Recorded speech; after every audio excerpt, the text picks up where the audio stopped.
एक बार एक महिला का इकलौता छोटा बच्चा मर गया।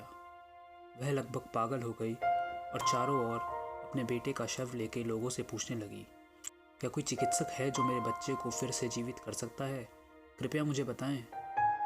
ऐसा हुआ कि गौतम बुद्ध शहर में आ रहे थे। एक ग्रामीण ने उससे कहा, मैं किसी चिकित्सक को तो नहीं जानता, लेकिन बुद्ध हमारे गांव में आ रहे हैं। बुद्ध एक प्रबुद्ध व्यक्ति हैं। यह एक महान अवसर है। आप अपने बच्चे को बुद्ध के पास ले जाएं और उससे आपकी मदद करने के लिए कहें। इसलिए वे बुद्ध के पास गई और अपने बच्चे के मृत शरीर को बुद्ध के चरणों में रख दिया और कहा, कृपया इसे वापस जीवित करें। आप जीवन के सभी रहस्यों को जानते हैं। आपने आत्मज्ञान प्राप्त किया है। क्या आप गरीब के लिए एक छोटा सा चमत्कार नहीं कर सकते? बुद्ध ने उत्तर दिया, मैं करूँगा, लेकिन एक शर्त है।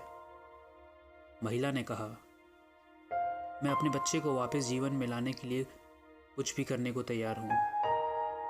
बुद्ध ने कहा, शर्त यह है, घूम घूम कर कोई ऐसा घर ढूंढो जहाँ परिवार में कभी किसी की मृत्यु ना हुई हो, और जब मिल जाए तो उस घर से कुछ राई ले आना।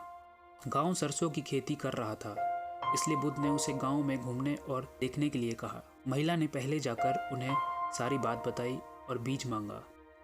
थोड़े राई के दाने? हम राई के दाने से भरी गड्डियाँ वापस ला सकते हैं अगर बुद्ध उन बीजों से आपके बेटे को जीवित कर सकते हैं, लेकिन हमारे सरसों के बीज से कोई मदद नहीं मिलेगी, क्योंकि हम यहाँ सदियों से रह रहे हैं। सिर्फ एक नहीं, बल्कि हमारे परिवार में कई लोग मर चुके हैं। महिला दूसरे घर गई, लेकिन वहाँ भी उसे ऐसा ही जवाब मिला और जैसे तैसे वह घर ढूंढती रही जहाँ मौत नहीं थी। वह उस गांव के एक एक घर में जाती थी। वह आसपास के गांव में भी जाती थी और कुछ दिनों बाद वह खाली हाथ बुद्ध के पास लौट आई। बुद्ध ने पूछा, सरसों के दाने कहाँ हैं? महिला मुस्कुराई और बोली, तुमने मुझे धोखा दिया।